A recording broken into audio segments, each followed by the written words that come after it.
kasus janin dengan kondisi diafragmatik hernia. Ini adalah kasus yang cukup langka, jarang terjadi. Pasien ini tidak dirujuk dan datang sendiri mencari saya, melakukan pemeriksaan fetomaternal dikarenakan dokternya mencurigai ada sesuatu yang tidak normal pada janinnya, yaitu katanya bagian kepalanya itu membesar, kemudian kulitnya tebal, seolah-olah seperti bengkak begitu. Tapi dari awal di pemeriksaan USG yang saya lihat dari pemeriksaannya sebelumnya dan itu tidak diketahui, ternyata ini bagian jantung dan lambungnya. Bagaimana mungkin bisa berada pada satu bidang? Kemudian jantung terlihat bergeser sampai terdesak ke arah pinggir. Terus yang hitam seperti sosis di tengah itu adalah struktur lambung. Tidak boleh dan tidak pernah boleh bahwa lambung dan usus atau jantung itu berada pada satu bidang. Karena jantung ada di rongga dada di atas, lambung ada di rongga perut di bawah. Dan batas antara rongga dada dan rongga perut itu ada pembatas namanya diafragma. Jadi kalau sampai jantung dan lambung berada pada satu bidang, berarti lambungnya ini masuk ke rongga dada di atas melalui defek atau kerusakan pada batas diafragma. Itu yang kita namakan hernia diafragmatika. Ya, jadi lambung masuk ke dalam rongga dada menyebabkan jantung sampai terdesak ke pinggir kiri. Jadi jantung itu harus ada di tengah-tengah. Nah, pasien kan bertanya, apa ini muncul baru saja ya? Secara logika coba ibu pikirkan, ya tidak mungkin ya bu. Ini muncul sejak awal, jadi sejak janin itu muncul, terjadi kerusakan pada pembatas diafragma, maka lambung bahkan usus juga bisa liver itu masuk ke rongga dada. Yang harusnya rongga dada hanya diisi oleh paru-paru, kanan kiri mengapit jantung di tengah-tengah. Sekarang kita lihat wajah bayi. Nih bagian kulit dahi kelihatan jenong begitu ya. Ini namanya frontal bossing, jadi dahinya kelihatan jendol banget. Ini yang dicurigai oleh dokternya, tapi itu pun tidak dirujuk untuk pemeriksaan feto ya. USG 4 dimensi itu bukan pemeriksaan feto. Feto itu adalah pemeriksaan yang harus dilakukan oleh konsultan fetomaternal ya. Itu pemeriksaan yang sudah mutlak dan harus dilakukan oleh seorang konsultan. Karena kalau kita bukan konsultan fetomaternal ya kita tidak melakukan USG fetomaternal. Yang harusnya mungkin ini bisa dilihat dari pemeriksaan rutin ya. Namun dengan dicurigainya dahi bayi atau dahi si janin yang jendol ini, paling tidak ya itu sudah membuka jalan bagi ibu ini untuk berkonsul ya, meskipun tidak dirujuk, dia datang sendiri. Entah tahu dari mana, katanya tahu dari media sosial dok, untuk melihat kondisi janin ya. Terus akhirnya kita jelaskan, nah itu dahinya itu kulitnya bisa sampai jendol, di atasnya tulang tengkoraknya bayi. Harusnya kulit itu kan nempel pada tulang tengkorak, nggak boleh tebel begitu. Ya ini kelihatan dahinya sampai jenong ya, jendol begitu. Terus ini kelainannya hubungannya dengan apa dok? Dengan tengkuknya juga tebal. Berarti seperti itu kan ada gangguan fungsi kelenjar getah bening, karena lemak di tubuhnya bayi itu sampai tidak bisa lancar ya. Maka kita anjurkan akan pemeriksaan genetika ya. Tuh tengkuk di belakangnya, kulit leher di belakang tuh sampai tebel, itu namanya nuchal edema. Tengkuknya sampai tebel banget, Pak. Ini 24 minggu harusnya udah tipis. Jadi kulit di bayi ini sampai bengkak ya, kayak seperti kita kena sengat tawon begitu, kulitnya jadi tebel dan bengkak.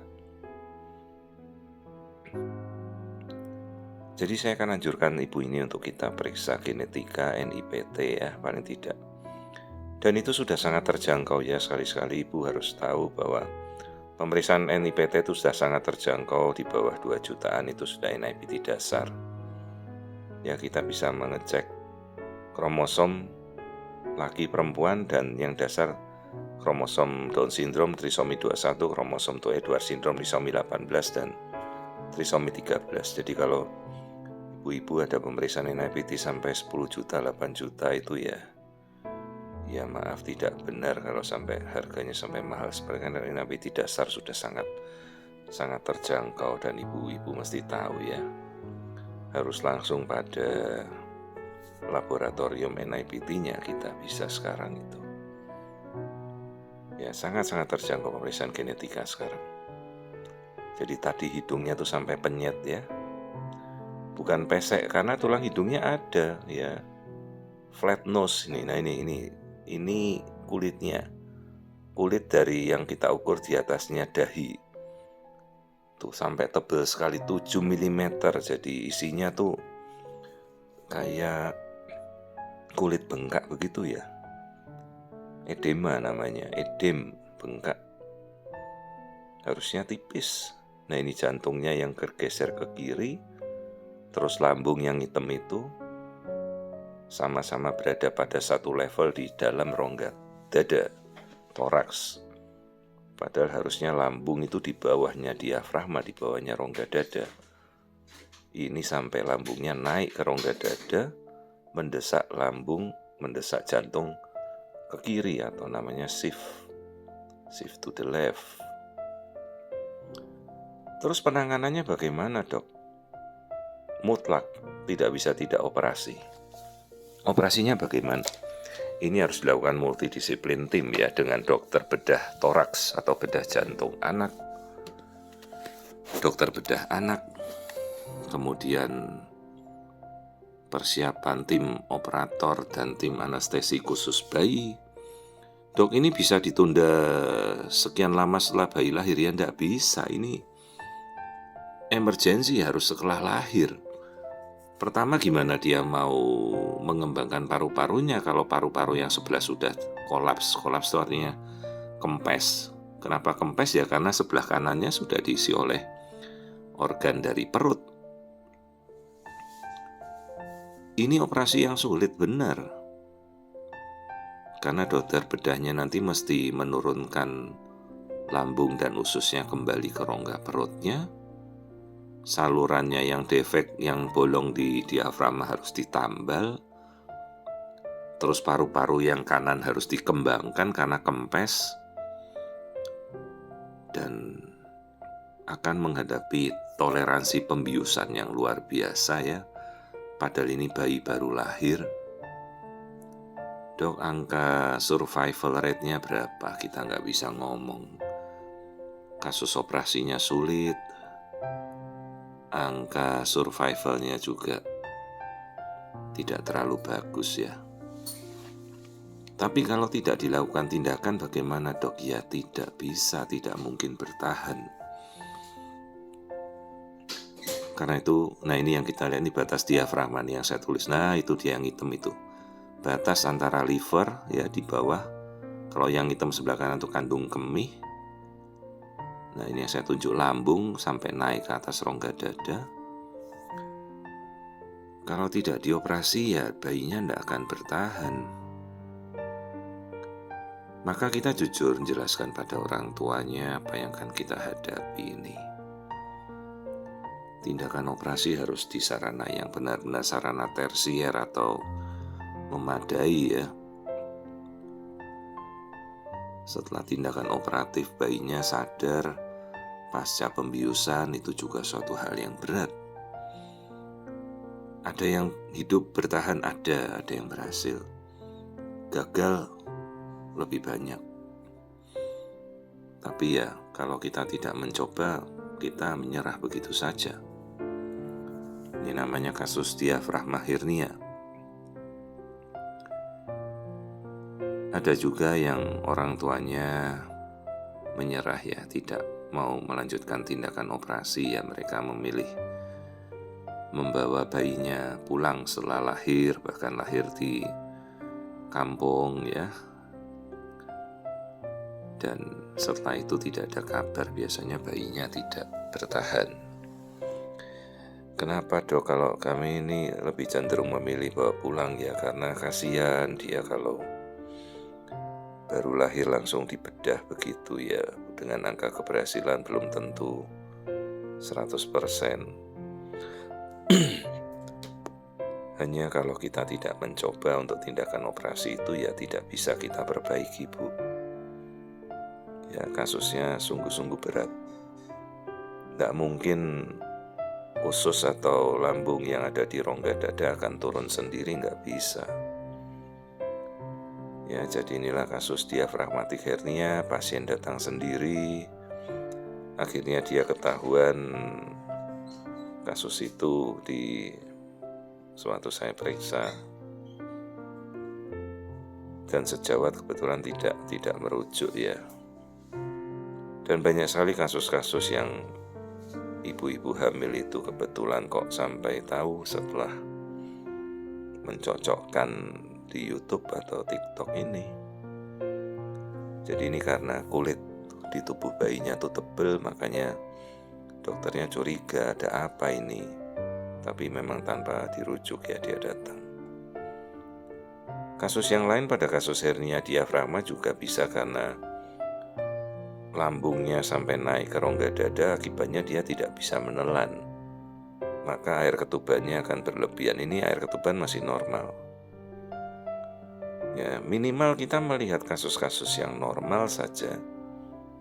Begitu kita tahu kasus tidak normal, ada sesuatu, paling tidak orang tuanya akan datang untuk melakukan pemeriksaan fetomaternal ya. Baru dia tahu, dok apa sebenarnya pemeriksaan fetomaternal itu wajib? Secara pemeriksaan itu wajib di luar negeri, misalnya mereka ada pemeriksaan screening, fetomaternal screening, trimester pertama, kedua, ketiga ya. Namun dia kembali pada kebutuhan dari dokter Anda. Ya, apakah beliau mau merujuk atau tidak juga tergantung dari kesediaan tenaga konsultan fetomaternal di kota Anda. Karena fetomaternal itu kan seorang subspesialis, dia harus pendidikan dulu cukup lama ya, bisa sampai 5 tahun. Dan biasanya kita tempatkan di kota-kota besar atau rumah sakit jejaring pendidikan nasional, di mana ada fakultas kedokterannya, itu biasanya ada fetomaternal consultant. Karena biasanya dia adalah staf pendidik, staf pengajar, atau dokter tersebut memang ditempatkan di rumah sakit jejaring pemerintah ya.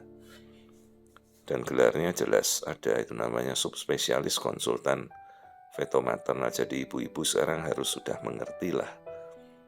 Kalau Anda diperiksa katanya pemeriksaan USG fetomaternal, tapi yang meriksa bukan konsultan ya, tidak ada gelarnya. Ingat, ibu bisa melihat nama gelarnya itu di belakang SPOG, dan itu Yang boleh mencantumkan gelar tersebut hanya memang mereka yang sudah lulus kompeten secara sah dan legal ya. Jadi kalau ibu-ibu sudah diperiksa veto ya dokter konsultannya harus jelas ya. Itu yang ibu-ibu harus tahu ya. Veto maternal bukan USG 4 dimensi, itu hanya alat. Kita bicara kompetensi dan legalitas. Jadi sekali lagi inilah wajahnya janin dengan hernia diafragmatika, kelihatan ya, dahinya jendul, jadi kulitnya itu sampai bengkak semua, tebal. Ini kelainan yang cukup fatal dan membutuhkan tindakan operatif. Mudah-mudahan ibunya ya bersedia untuk mencoba tindakan operatif, karena itu satu-satunya yang bisa kita lakukan nanti setelah lahir.